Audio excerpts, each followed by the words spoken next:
Well, good afternoon, everybody. It's awesome to see a nice crowd today. I realize there are a lot of things that you all could have done today on a beautiful 70-degree day in early September, but I am very pleased and honored that you decided to spend an hour with us here in Gloucester, because I think it's going to be a very worthwhile, entertaining, and educational experience for us today. So y'all are in for a treat. We are really excited as the Gloucester 250 Committee to be offering this second Sunday speaker series. Many of you came last month to hear General Lafayette. So if you were here last month, the segue and the continuity to today's program is going to be really, really great for you all. But we're just really proud that the Gloucester 250 Committee is hosting these events. They are free. We do not want anybody to have any reason to not come. They are free, they're open to the public, and they're family friendly. Today's program, we're really grateful to the Woodville Rosenwald School Foundation and the Cook Foundation. Those are the two foundations that provided resources to make this event possible today, to make it free, to make it happen. So we're very grateful to the Woodville Rosenwald School Foundation and again, the Cook Foundation.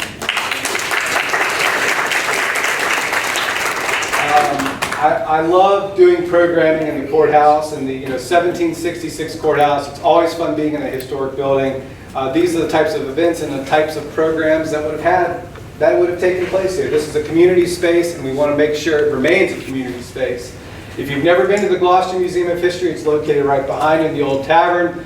We're open Monday through Saturday, so if that's something that you want to explore sometime, come and find me. That's where I hang out 40 plus hours a week. So come and see me. We also have a new employee at the museum, Sydney Ripley. She's around here somewhere. If I'm not there, ask for Sydney. We also have about 25 amazing volunteers that help us keep the museum going. So I've spoken enough. I see some more people coming, so that's one reason I'm trying to stall a little bit here. I think they're coming this way. But you all are in for a treat, and for the next hour, we're going to go back in time. So be prepared. Let's go back in time to 1824.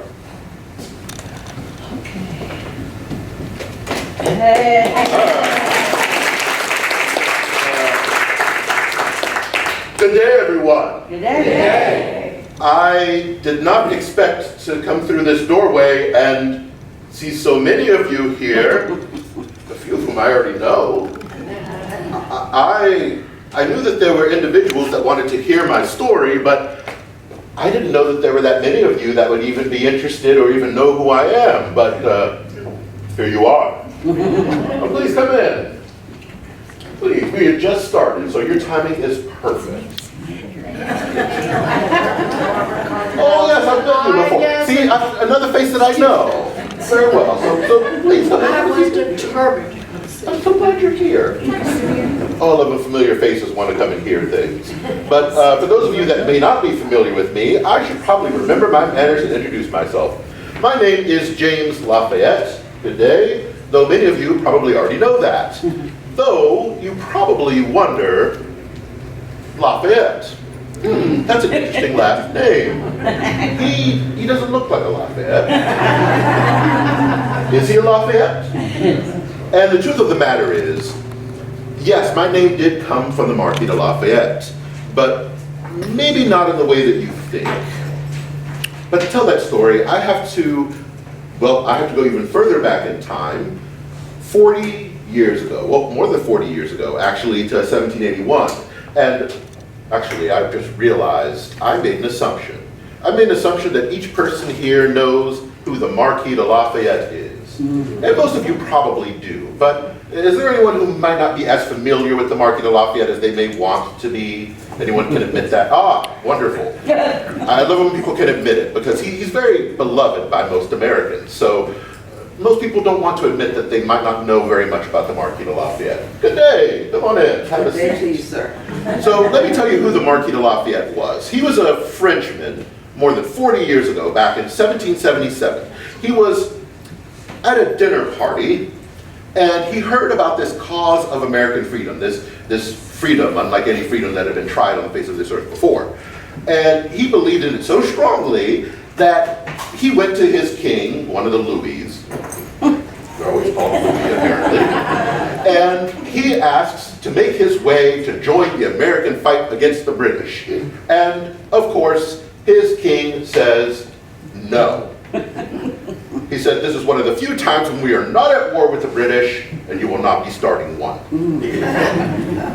So of course, the Marquis de Lafayette did what any dutiful subject would do when told no by his king. He came anyways, right? And he made his way here, and well, the Continental Army didn't really want anything to do with him at first.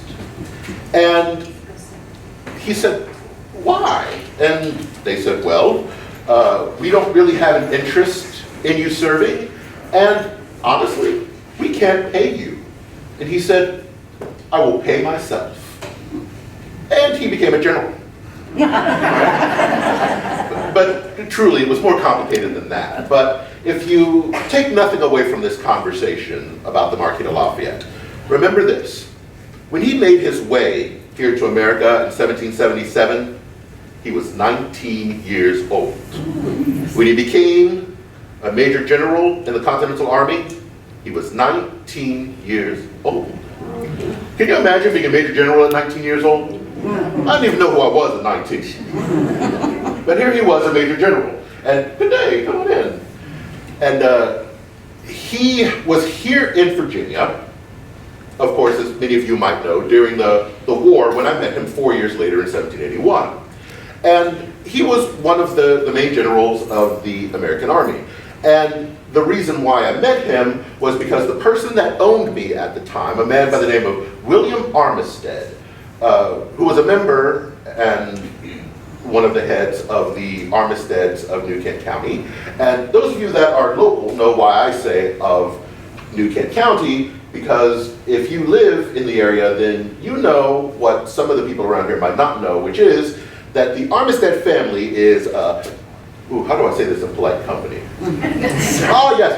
One of the most prolific families in all of Virginia. That's how I describe them. That works in polite company, doesn't it? Yeah, so you'll find an Armistead just about everywhere. Right? Indeed. Oh, you live here, you know. So it is important for me, when I am owned by the Armisteads of New Kent County, for those that I am making my way to serve Master William, that they know that I'm serving Master William, that I'm serving the New Kent County Armisteads. Because any of you all that are a part of a big family, or even a medium-sized family, there are always those members of the family that may not have as much respectability. Some of those laughs, you know what I mean. And because I am Master William's property, or was, it meant that when I was out doing his bidding, whoever met me on the street and knew that I was owned by Master William had to treat me as an extension of William Armistead. They had to treat me with the same respect that they had for William Armistead, because to not treat me that way would be to dishonor William Armistead. So it was essential, and which is why when oftentimes when my name was asked of me, I would say, my name is James of the New Kent County Armistead. So people would know. Now, why that's important is because at the time of 1781, William Armistead had been appointed as the commissary, or the head of the public stores. And those were the public warehouses, and those warehouses were helping with the supply chain for the Continental Army. So imagine if you are the Marquis de Lafayette, and you are one of the heads of the Continental Army in Virginia, and you write to the public stores saying that you need a supply of, what was it? I think it was musket flints. You know how important a musket flint is, yes? You can't fire your musket without the flint. So imagine that you have sent to the public stores for musket flints, and they arrive, and you open the crates that are supposed to have the musket flints, and instead of musket flints, you find something that's called Monmouth caps. Anybody know what a Monmouth cap is? It is a walnut hat that goes on your head. Let me ask you, who needs a walnut hat in Tidewater, Virginia in July? Right? No one. No one. It's just starting to feel nice out today, isn't it? So what ended up happening was Master William comes running into the public stores in a panic. And he says, James, take every blessed thing that you can, load it onto the cart, deliver it to the Marquis de Lafayette personally. Which meant I got to meet the Marquis de Lafayette when I delivered these musket flints to him. Now, I heard that maybe there were a few of you that got to meet the Marquis de Lafayette last week. So if you got to meet the Marquis de Lafayette, then you all, well, one, you've had a great honor, but two, you know how he greets you when he meets you, the European fashion, Yes. the Yes. 4 times because he's a marquis. Oh, you've been kissed by the So he greets me in that manner, which is very unusual. But he's very happy for these musket flints. But we finish unloading all the musket flints, and there's still one box that's still on the cart with the Marquis de Lafayette's name on it, but he doesn't know what's in it, and I don't know what's in it. So we opened the box together because we were both very curious. It was meant for the Marquis, but we didn't know. And we looked inside, and our eyes got wide because it was whiskey, bottles and bottles of whiskey, which made the Marquis de Lafayette very happy. For several days, I might add. What I didn't know at the time was that shipment of Monmouth caps was not the first shipment that had been sent from the public stores to the Marquis de Lafayette, the Continental Army in error. And the Marquis de Lafayette had, how would you say it in modern terms? Yes, he had written a very strongly worded letter to the public stores, saying that the deliveries had been handled so poorly that his men had been reduced to drinking bad whiskey. So Master William wanted to make sure he had plenty of good whiskey. But you couldn't have imagined what would happen next, which is the Marquis de Lafayette holds up one of those bottles of whiskey with this wry smile on his face, and he looks at me and he says, "What is your name, most generous sir?" And I said, "Well, my name is James of the New King County Armisteads." He said, "Well, James of the New King County Armisteads, it seems only fitting to me that since you brought this to me, you should help me to drink some of this." I can tell by your reactions, you also understand how unusual a request this is, yes?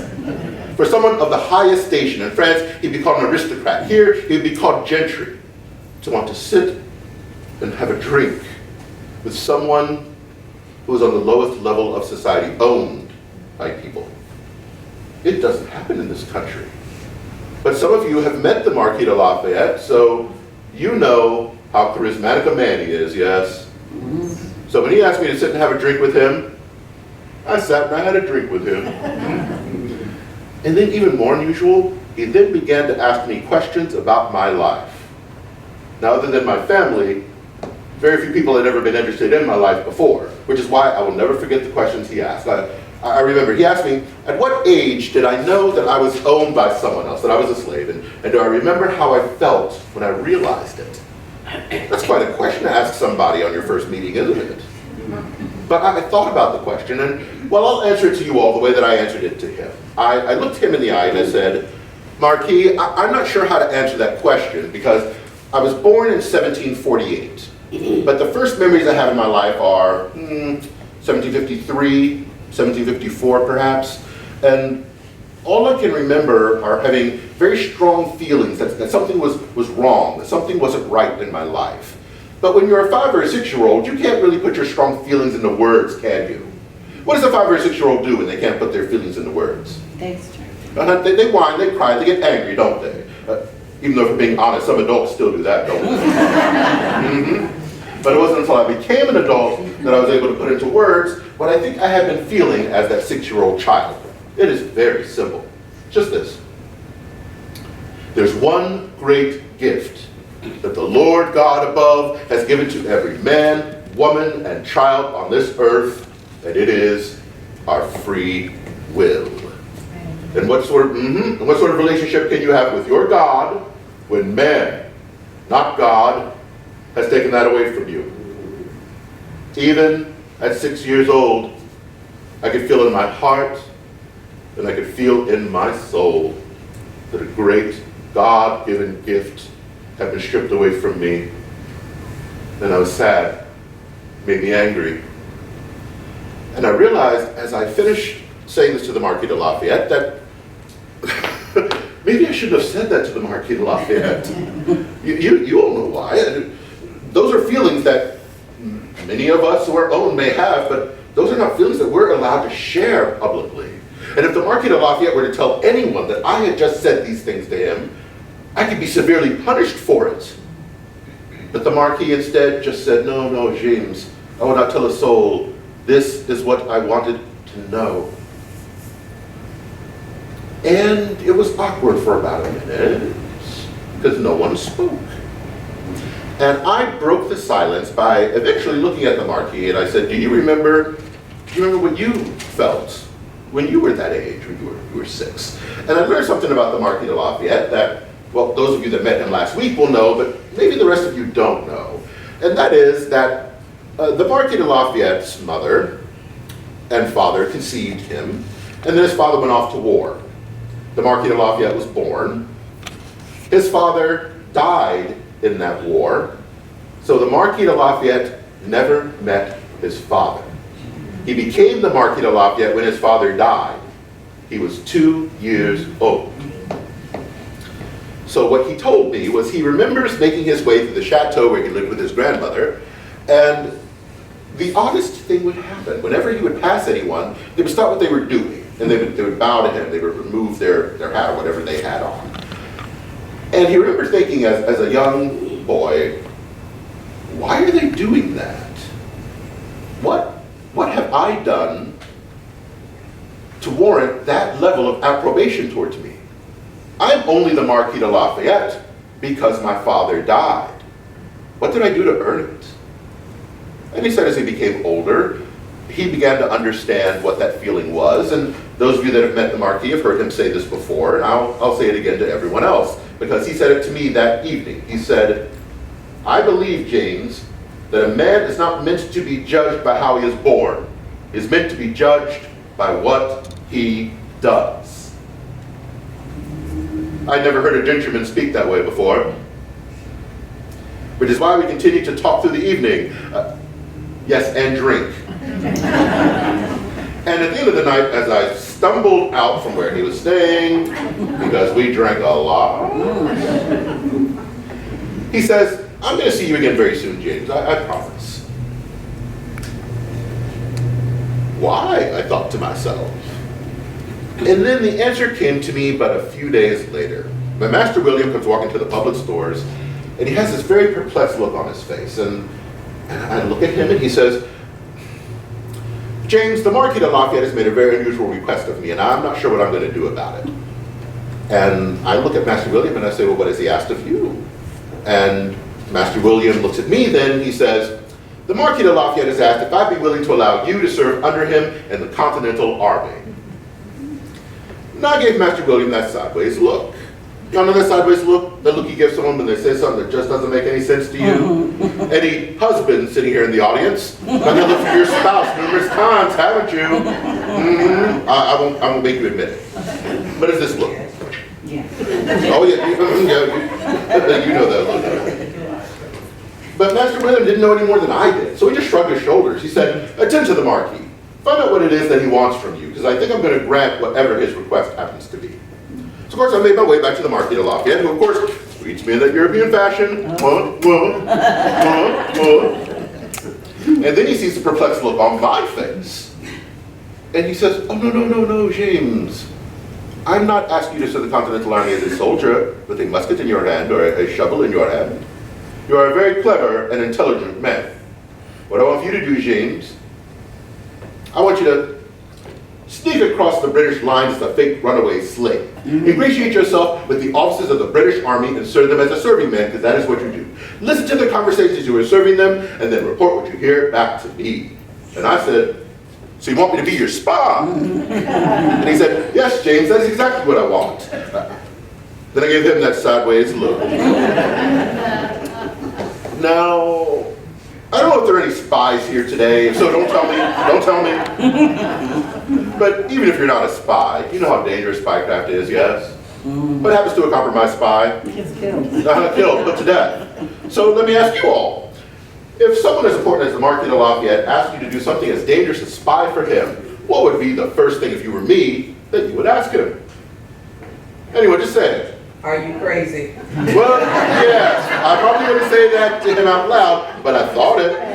Oh, you're right, that's the first thing I thought. What do you think was the first thing I said? What's in it for me? And what would I want? Freedom. Freedom! Indeed! So I thought the crazy in my head, but what I actually said to him was, am I going to gain my own freedom by serving this American cause of freedom? It's a valid question, yeah.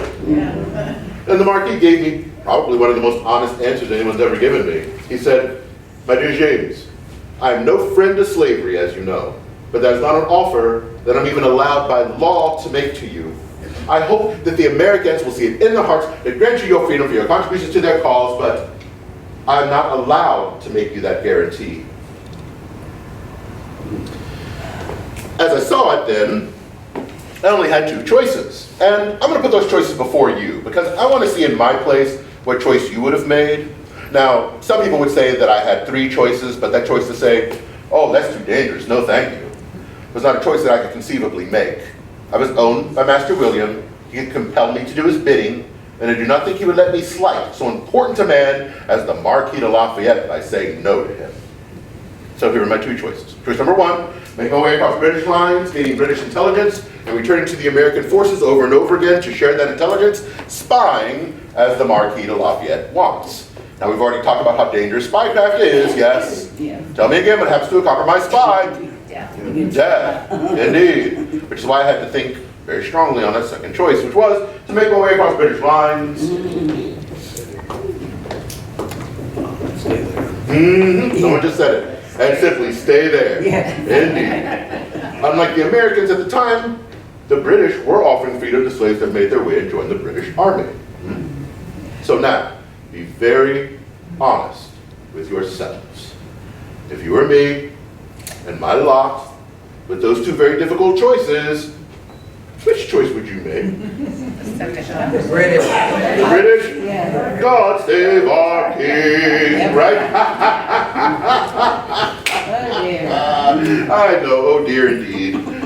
Because we always know as well, yes, that it is always more complicated than just do you want to be free or do you not want to be free, isn't it? There were a few other questions that I had to ask myself before I made my final choice. And now I'm going to ask you those questions, and I want to see if it changes your mind. So, question number one. Which side could I trust to keep their word? Let me ask it a different way. That's a very loaded question. Let me ask it a different way. Could I trust the British? No. No. For being honest, the British were the ones that brought us over as slaves in the first place. Right. They're not freeing me out of the kindness of their hearts. They're freeing me because I'm useful to them. And most of you sitting here would not want to be used in that manner either. But on the other hand, can I trust the American side? No. Most of you seem to agree, but there are a couple of you that aren't sure. So let me ask it just a different way. Show of hands, how many of you are familiar with the Declaration of Independence?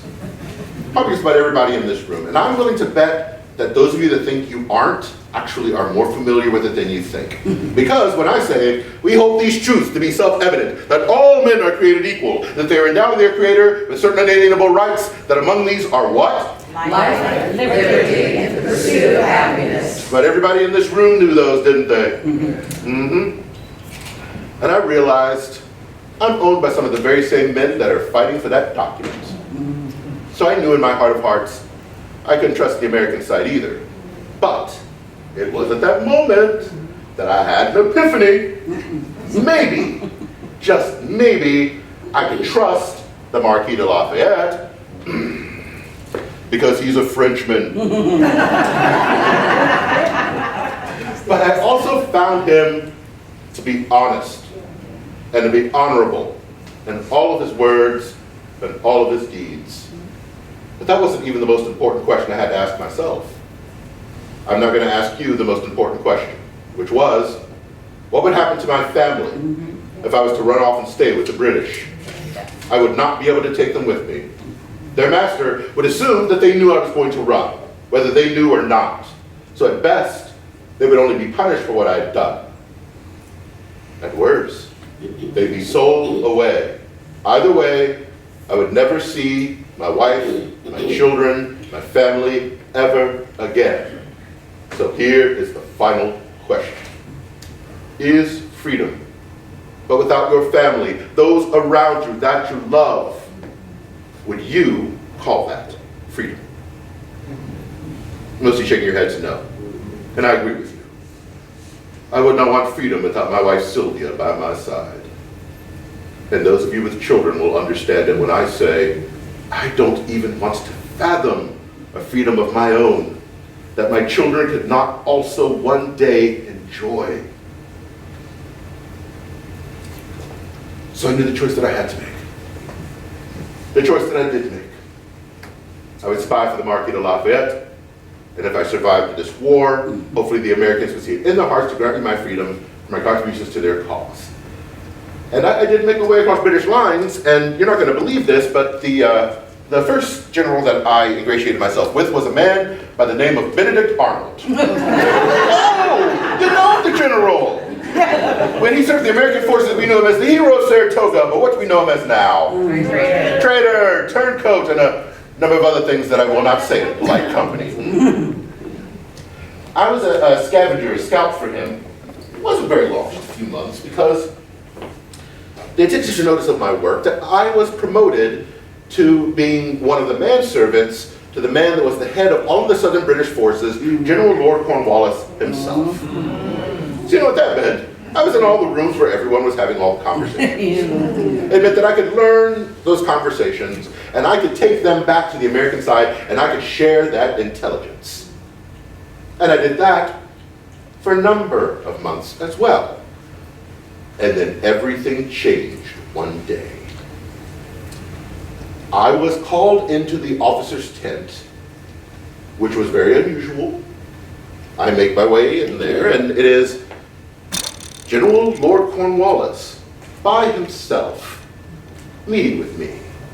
And I think, why would so important and busy a man as General Lord Cornwallis have any need to look in the direction of one of his lowly manservants? And then I realized there's only one reason he would need to see me: if he had found out what I was doing.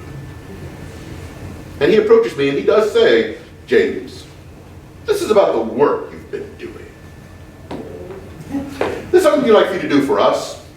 You're a very clever and intelligent man. What we want you to do, James, we want you to sneak across the Continental line. Ingratiate yourself with the officers of the Continental Army, and so the serving men, that is what you do. Listen to their conversations you are serving them, and then report what you hear back to me. And I said, so you want me to be your spy? And he said, yes, James, that's exactly what I want. Then I gave him that sideways look. What were the chances? He didn't know that I was spying on him right underneath his nose yet. He had taken such a notice of my work that now he wanted me to spy for him.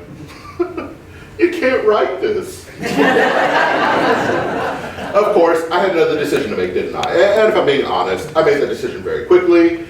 For other than my family, there was only one other person on this earth that I truly trusted. And who was that? The Marquis de Lafayette, indeed. So I went back to the Marquis and I told him about this offer that had been made to me by the British. And, well, after we finished laughing, for a good quarter of an hour at least, we formulated a new plan. Now, not only would I return to the American forces with British intelligence, but then I would return to the British with misinformation. And I continued to do that until October of 1781. And you all are in Gloucester, so you know pretty much what happened in 1781, so I don't need to treat it as a secret. But at the time, before October, it was a secret. Cornwallis was in Portsmouth. You all know where Portsmouth is. You're from this area. But what no one in the Continental forces knew was where was Cornwallis heading to next? Back south? West of the frontier? North in order to take on General Washington, who just seemed to want to take New York despite the fact that it was never going to happen? No one knew. But I found out. I found out he was going to be resupplied from the Chesapeake Bay, which would, in essence, be Gloucester Point. And we know it's right across the river from Gloucester Point. Say it out loud, everybody. Yorktown, indeed. I found out that Cornwallis was making his way to Yorktown. And I went back to the American forces and I shared that intelligence. Now mind you, I didn't know at the time that the Battle of the Capes had occurred, which was when the British fleet was completely destroyed by the French fleet that had come up from the Caribbean and had blockaded Chesapeake Bay. Therefore, unbeknownst to Cornwallis, he would not be resupplied or reinforced from the Chesapeake Bay. On top of that, it was quite good that he was not making his way north, because I also didn't know that General George Washington was no longer in New York. He was, in secret, making his way, with all due haste, to where? To Yorktown, indeed. What that meant was Cornwallis would be surrounded in Yorktown, and he would have no supplies. And we know how that battle turned out, don't we? It wasn't the final battle of the war, but it was the decisive victory that the Americans needed to know that they would have their freedom and their independence from Great Britain. And I had helped. Why that's important is because after the Battle of Yorktown, not long after, the Marquis de Lafayette returned to France. He had a wife, he had a family, a life to return to. So I went before the Virginia legislature in hopes of gaining my freedom for having served the American cause. And the Virginia House of Delegates did issue legislation giving freedom to slave soldiers who had served in place of their masters. At that moment, I was told, you did not wear a uniform nor carry a musket, therefore we don't consider you a soldier. On top of that, your master, William Armistead, was already serving the American cause as the commissary of the public stores. Therefore, you didn't volunteer. You didn't serve in, no, you volunteered. You did not serve in his place. As the lawyer put it to me, through a technicality of law, I was not to be given my freedom for what I had done for American freedom and independence. Instead, I was sent back to slavery, sent back to Master William for 6 more years. Now you may ask, what changed? What changed is that the Marquis de Lafayette returned to America in 1784, exactly 40 years ago.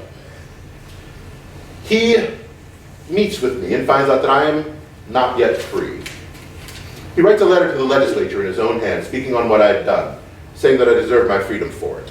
Now understand the importance of this document. This was the first document written by the Marquis de Lafayette that was not meant to be secret, that spoke of what I had done for the American cause. So did it make a difference? It did, but it still took 3 more years. It wasn't until, I'll never forget the day, February 7th, 1787. That is the day where the Virginia legislature finally took up the petition that I had put out for manumission, in other words for freedom, as well as that letter from the Marquis de Lafayette. And the Commonwealth of Virginia decided to pay the sum of my worth to William Armistead, thus meaning that I was owned by the Commonwealth of Virginia and they could do with me as they pleased. And what they chose to do with me was on that day to finally grant me my freedom for what I had done. I was 39 years old almost. And for the first time in nearly 40 years of life, I had the sweet taste of freedom on my lips. And it was the sweetest taste I had ever experienced in my life. But I had work to do, didn't I? I wanted my wife to know the sweetness of freedom. I wanted my children to know the sweetness of freedom. I had work to do. I needed to find work and a place to live. I took a job as a laborer at the local grist mill in New King County. It took years, but I was able to buy land in New King County eventually. Believe it or not, 40 acres. My guess is that it was probably tobacco land that had been destroyed to the end of its life, because of course tobacco made so much money that you didn't have to worry about land. You would just grow it. And what happens after you grow tobacco on a piece of land for 4 or 5 seasons without growing anything else? Peter's out. Yeah. Peter's out. Not good for anything. It's not good for anything anymore, right? Which means that that property is probably pennies on the dollar. So I was able to buy that land. I would never be able to use it to make money, but I could probably sustain my family on it for a time. Eventually, I then had to make an agreement with my wife and children's master to buy them. You want to buy your wife and children at one time. The problem is if you buy them one at a time and someone realizes that's what you're doing, any person can then decide they want to buy them out from under you. or maybe they just don't want you to have your family. It's a danger that you oftentimes have to worry about when you are trying to free your family members, but that wasn't the only danger. I was actually able to buy my wife and my children from their master, but Virginia law did not allow me to free my children. Because Virginia law states that if you want to free a slave that is under the age of majority, which is adulthood, you cannot free them unless you put enough money aside for them to be taken care of so that they don't become wards of the state. And I would never have that much money. Now you may say, James, why does that even matter? You don't treat your children as your property within your home. And that is true. My children are my children. But under the letter of the law, they are considered my property. Understand that distinction. I'll give you an example. I buy my children and the next day I die. I have debts. What does the state do when you die and you have debts? It sells off your property in order to pay off those debts before anything else. What would be the most expensive pieces of property that I own? My children. My children would have been sold off probably first to pay off those debts that I have, because the state does not recognize them as my blood. The state only recognizes them as my property. But it was so much worse for my wife Sylvia, because even when she became free, can you imagine, mothers, your children, never under the law being considered your children until they are adults? I don't know that my wife Sylvia ever quite recovered from that feeling and that understanding of the law. Because the law did also state that if you wanted to free a slave over the age of 45, you also had to put enough money aside for them to be taken care of for the rest of their lives so that the state doesn't have to do so. Now, I asked my wife Sylvia before I came here, and she does not want me to tell you her age. But what I can say is that she was under the age of 45 when I took possession of her, which meant I could free her outright. But what about aunts, uncles, brothers, sisters? I may not know who my family is by blood, but I know who my family is by circumstance. Those that I've been around all of my life. I spent most of my life trying to buy them and free them as well. But Virginia law became even more complicated, as many of you know, in 1806, because they added an amendment to the manumission laws. And that amendment said that when you freed a slave, they had to leave the Commonwealth of Virginia within a year or they could be re-enslaved. So now I had a new decision to make.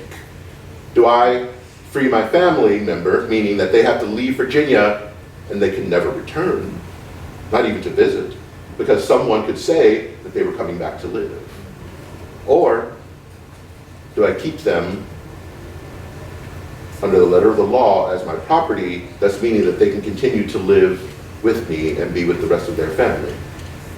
Those are decisions that I would not put onto my worst enemy to have to make. But they were the decisions that many of us freed blacks here in Virginia had to make every single day. And I was lucky. My children reached their majority and I was able to free them. I was able to free my wife. I had them with me on my farm. My wife is still with me, Sylvia, on my farm to this day. The one other interesting tidbit of my life that occurred was in 1818, 6 years ago. I ran out of money. The land was completely depleted. I'm getting older and can't work as I used to. I petitioned for something that was very new at the time, which was I petitioned for a veteran's pension. Now, a veteran's pension wasn't new. What was new was that before 1818, if you wanted a veteran's pension, you had to be wounded in the line of duty. But what they had started doing with pensions, military pensions, was they were now giving pensions to those of us that had served in the earlier wars.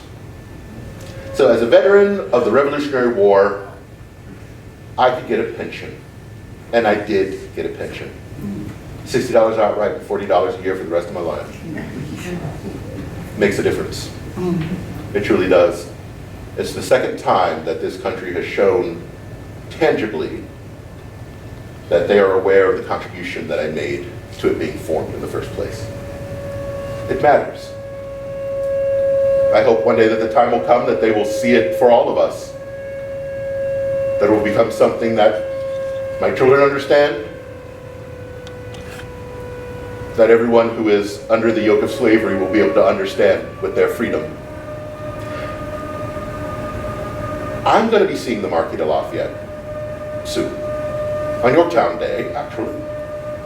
And do you know what I'm going to do when I see him? I'm going to greet him in the European fashion. And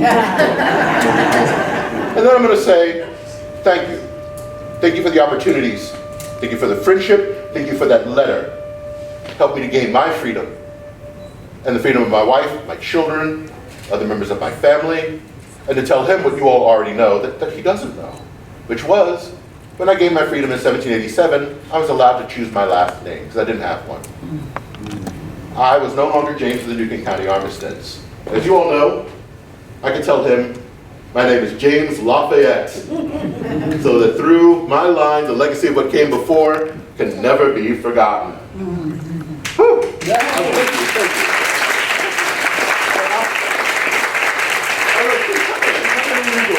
I realize I have talked on and on, and you've barely been able to say a word to me.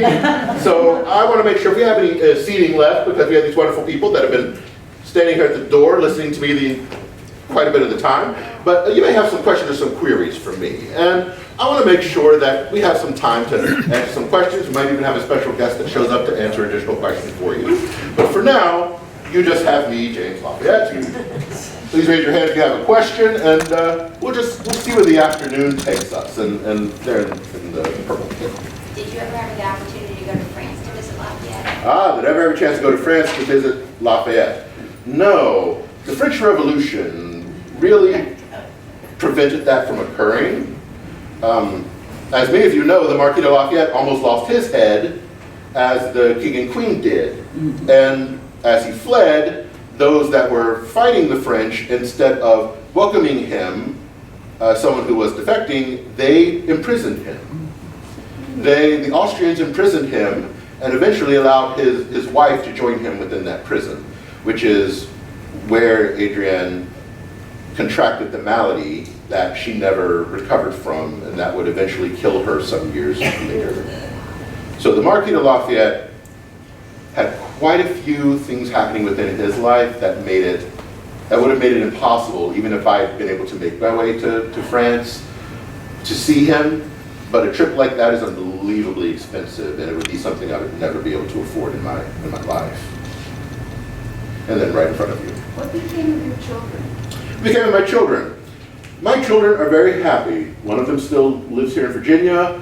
Another one went south. Another one, funny enough, got a job homesteading for a Virginia planter, and of all places, Saskatchewan, Canada. So something tells me that if 150, 200 years later, you're trying to find members of my family to see how the Lafayettes may be, you're probably going to find a large part of my family in Saskatchewan. Don't ask me how I know that, but something tells me that's going to be the case. And then in front of you, I saw that there was, yes.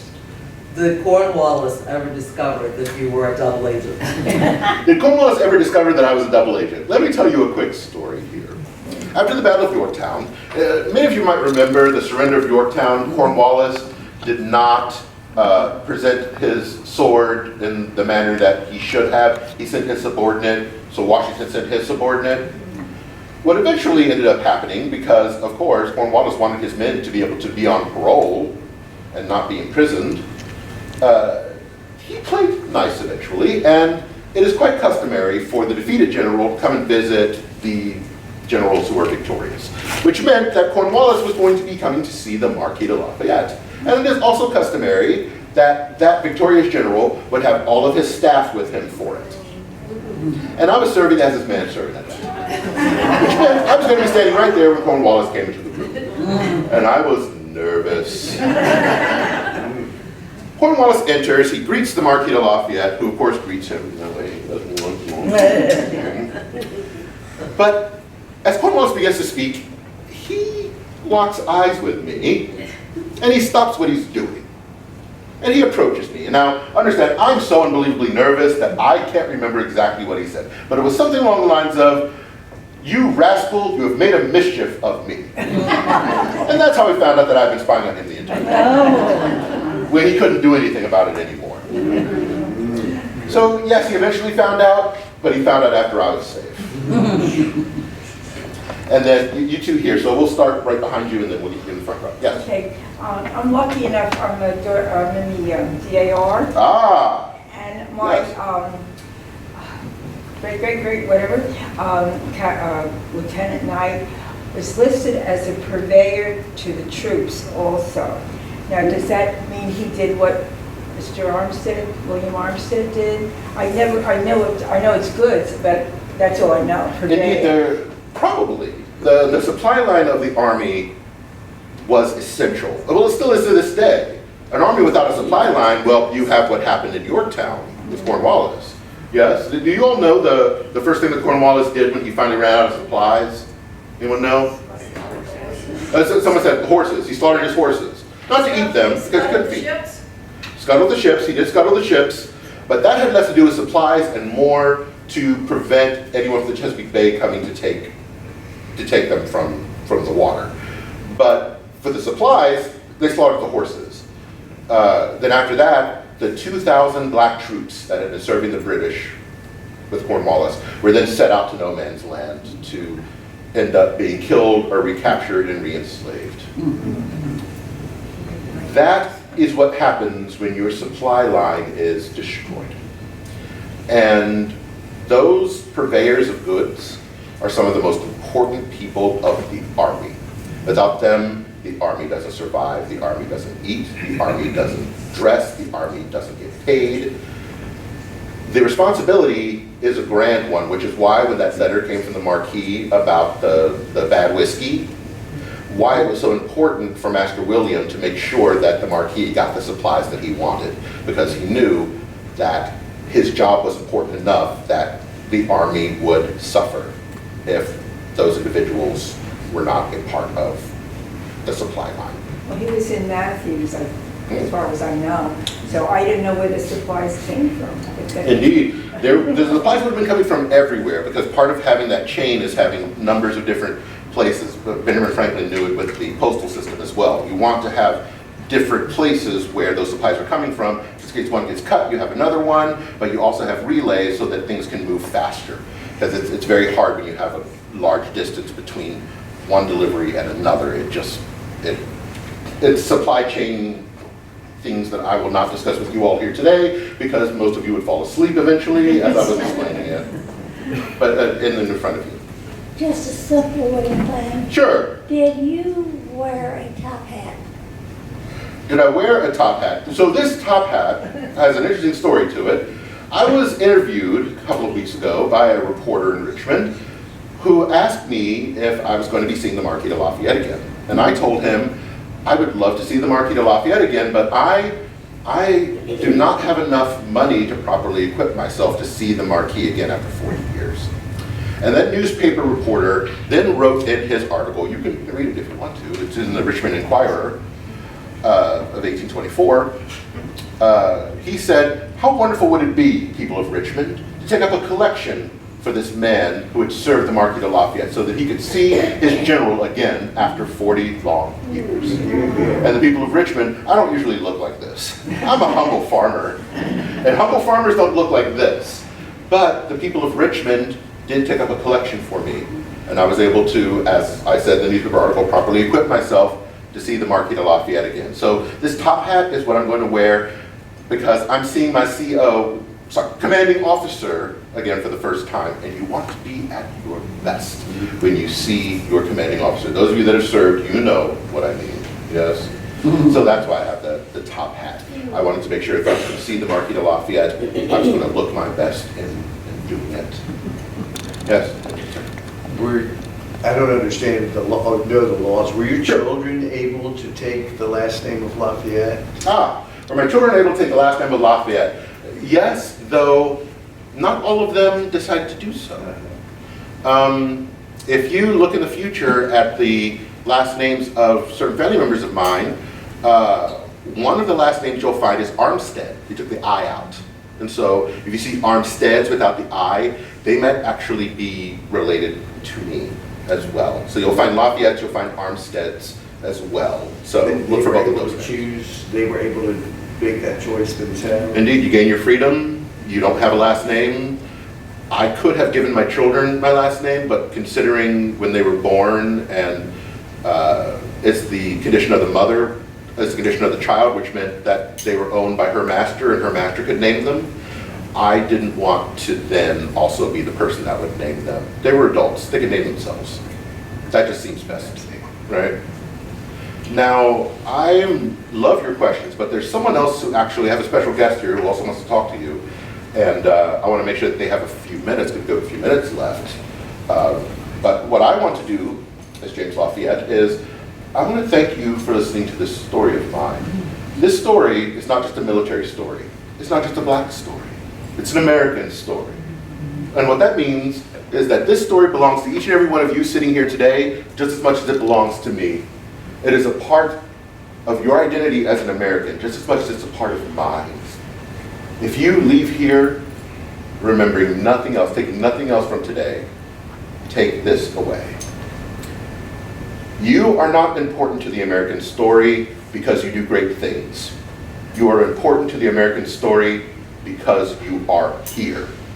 And because you are here, the decisions that you make in some way, shape, or form are going to have an effect on where this country is in the future. Make it a good one.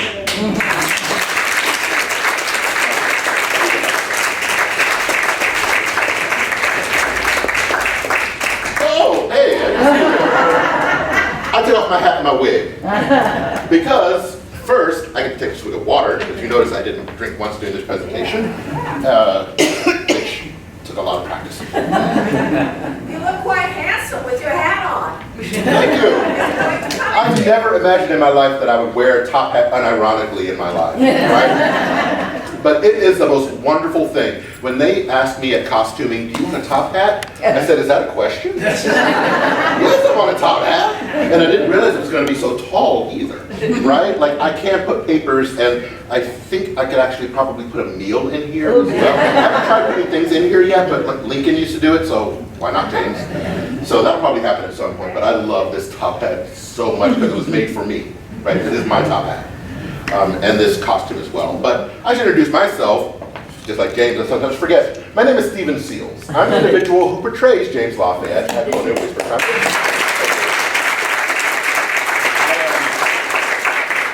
I've been portraying James for the last 8 years. But before that, I've been at Colonial Williamsburg for 16 years. I was also an actor-interpreter, so I played a number of different roles, scripted scenes there. I was a supervisor there for a number of years, and then I was a manager. It was the longest title on earth. I was the manager of program development for African American and religion interpretation. And yes, the font on my business card is very tiny. So a number of the programs that you'll see that deal with the African American story, the black story, or the religious story, some of them came from my office back then, and I'm very proud of so many of those programs that continue to live today or continue to evolve and become better, because if this country is about nothing else, it's about progress. But when my boss came to me, the VP of the historic area, and said, hey, Stephen, a donor gave money for us to have a James Lafayette, do you want to portray him? Well, you just heard the story. I can say yes fast enough. Because I'm an actor. Before coming to Colonial Williamsburg, I spent 14 years as a freelance actor, writer, director, traveled the country, mostly doing musical theater. Yes, I do sing. Not well, but I'm an actor who can sing. I'll say it that way. But that's how most actors make their money in freelance, is musical theater or children's theater. But I did that for 14 years. After I got out of college, because I went to Virginia Commonwealth University as a theater education major. Before then, lived in Richmond, but I was born and raised originally in Charleston, West Virginia. And I tell people that because I know you can't hear the country drawl in me anymore. I had to get rid of it when I was in middle school, because Virginia kids teased me about sounding too country. Which now, knowing what the Virginia kids sounded like, I was like, I should use that back, right? But I didn't. I just got rid of the country drawl, and it comes back whenever I go home, because my dad still has it, and my brother still has it. But that's basically my history, and we have a few minutes, so if anybody has any questions for Stephen, because now I can answer the 21st century fashion, I would love to just be able to answer, so please go for it. You said that you sang, right? Yes. Could you sing a line? I get that all the time. And you know what? Because, here's what I usually say to people when they ask that, it's like, people pay me to sing. Yeah. And I've been paid. So, okay. Well, here's the thing. So, when I was young, I loved karaoke, and I still do it. Like, I want to do karaoke again, so I've been developing some new karaoke songs. But I'm a true bass, so there are not a whole lot of songs that are within my range. Interestingly enough, do you know who is almost always in my range? Johnny Cash. You know, I fell into a burning ring of fire. I went down, down, down. The flames went higher. They burn, burn, burn. The ring of fire, the ring of fire. Right, like that. Right? I never thought, like I go to West Virginia. Of course I listen to country, and I sing Country Roads every time I go home. And I'd heard some Johnny Cash, but as I started to listen to more and more of him, I went, oh, I can sing every song of his. The Nine Inch Nails cover of Hurt that he did is amazing, and that's my new karaoke song. If you've never heard it, he took that song and he made it his own. It's one of the most beautiful, haunting songs I've ever heard in my life. If you've never heard Johnny Cash sing Hurt. Hurts. I hurt myself today. Yeah, it's my new karaoke song. So you ever see me at karaoke, it's going to be one of my songs. One of my other songs is not really appropriate, so I don't sing it at all karaoke's, because it's a song from South Park. It's Salty Chocolate Balls. That chef sings, Isaac Hayes. That's my actual go-to karaoke song. But between that and Johnny Cash, I think I have a good balance, right? But yeah, so I learned to sing in high school, fought it, and then I did my first musical and saw that the male to female ratio was 9-to-1, and I was going to do musicals for the rest of my life. And so that's me.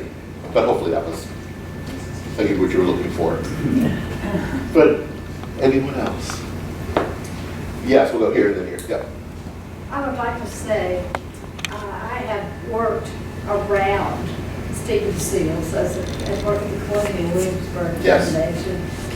He really is wonderful. Come see him, and he supports the story we tell at the Robert Carter House. Oh yes, because that's where I see you. His workforce.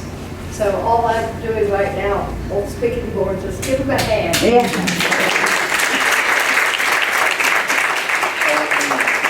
We would not be able to function without our amazing volunteers as well. So, those of us that get paid for it, I never thought I would be able to make a career and be able to have a family and a house and all that sort of thing doing this sort of work. But I'm able to do that because of Colonial Williamsburg, and I can also say I love my job, which is not something everybody can say every day. Even when I hate my job, I love my job, right? Because you're never going to always love it. But when you're doing something that you truly feel is fulfilling, it still does feel like work every day, but it's work that you want to do, right? It's work that you feel just in your soul you need to do, right? And telling this story, humanizing the dehumanized, as one of my colleagues would say all the time, is the greatest honor I've ever had in my life, truly. And then, question here. Could you share with this audience some of the emotion that is involved with portraying enslaved individuals? Woo! That's a good, all right, okay, so here's the thing about portraying enslaved individuals, because when I started at Colonial Williamsburg 16 years ago, and they told me that I'd be doing this, I said, what you talking about, Lewis? Right, like I was like, what? And I just aged myself. But the thought of playing an enslaved person was not, I'd done it for shows and whatnot, but the thought of that being my 40-hour permanent, I didn't know what to do with myself. Because when you're a person of color and you put on the costume, there's a whole nother set of onion layers that go on putting on this costume, because a lot of guests make assumptions about you because you're in this, right? Especially if you're a person of color and women. Women get it very badly as well. There are certain things that they assume about black individuals in the colonial era. There are things that they assume about women in the colonial era, and neither of them are true. Women have more power than you think. But it's something that you take on because growing, and I grew up in the 80s, I was not taught my history in a way that made me proud. It was hard for me to find my love of my blackness, because in the places where I was learning, they weren't telling stories of people that looked like me, but that represented me. So as an American, if I didn't see myself represented in the stories that I'm being told about my country, what will that make a child think about their own identity within that country? You know, no matter how they feel about that country, to feel that belonging is one of the greatest feelings that you can have as a human being, is to feel that you belong to something. And for most of my life, I didn't feel like I belonged. I didn't feel like people wanted me here, because they wouldn't tell stories of the people that were like me for the longest time. It's part of why I do what I do and feel so honored to do it, is that black children come to Colonial Williamsburg and they see me and they see a whole bunch of other individuals that look like them, that are telling stories that, when I started there, I almost left Colonial Williamsburg on my 3rd month, because I saw the primary sources that were showing why we have so many of the racial issues we have today. They were codified during the colonial era. And if you look at those documents, they're right there in black and white. And I got very depressed. And I almost left. And that was when one of my colleagues said, no, don't lower your head. Hold your head up high to play these individuals. You're giving a voice to the ancestors, to people that didn't have oftentimes a voice of their own during the time, right? And that's what she said. You're giving a voice to the voiceless. You are humanizing the dehumanized. And she said, and that should be an honor every day. And from that moment on, I have loved the work that I do, because I know that I'm helping everyone in America, which the majority don't look like me. But if some of you leave here today looking at people who served this country that look like me as you, we belong. And I've succeeded.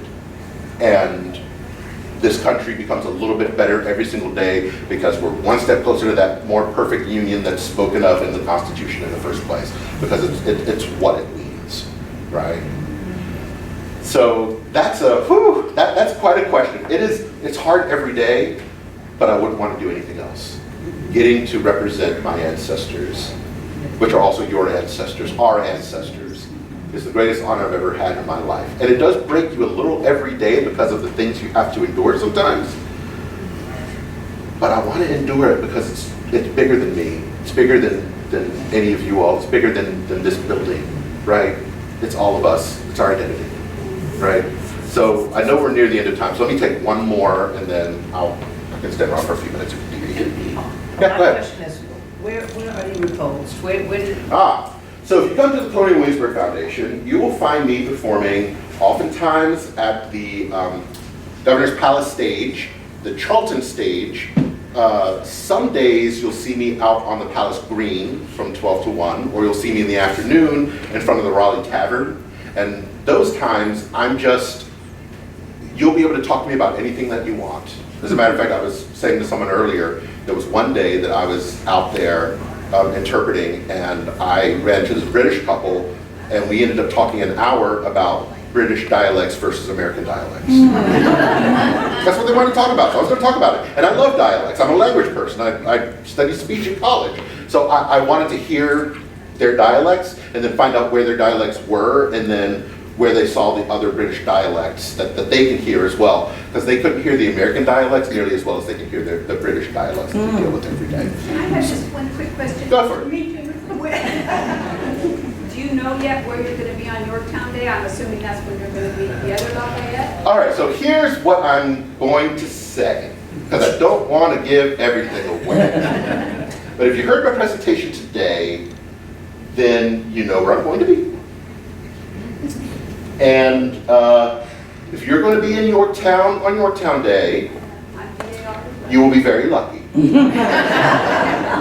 I'll leave it there because we have some surprises and I don't want to give them away.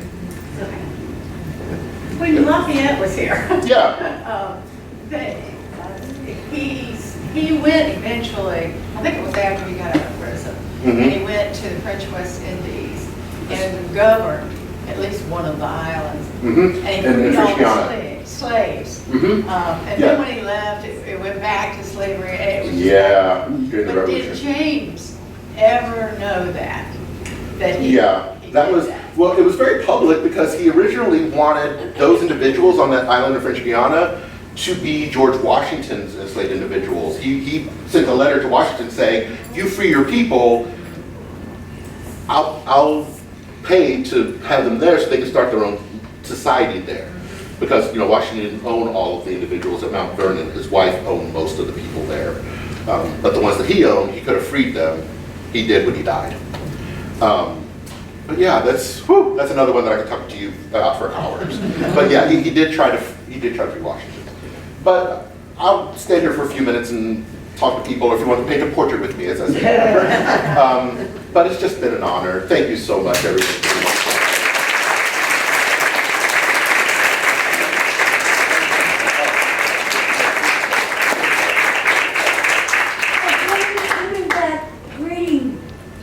The French, Yeah. the French. The greeting, and you know, when you meet our Marquis de Lafayette, he does that, doesn't he? Yes. Right? That's where I got it from. He did it, and we started doing a program together, and it was just, I loved it, and it was great, and everybody would always laugh. So I decided I was going to use it in my performances as well, because then you get to see the Marquis de Lafayette, and you see him do it. There are a number of things that I say that he says that I say, so we've kind of built some of that. So it's fun. I love Mark. He's a wonderful person, as well as a wonderful Marquis de Lafayette. And he's fluent in French, which is why I'm trying to relearn French again. Because I used to know it, but that's back in high school, which is a long time ago. We really appreciate y'all coming out today. Again, Stephen will hang around for Q&A. Definitely go see him in Williamsburg. He's a great guy. He's a wonderful historian. And he's got a great sense of humor, too.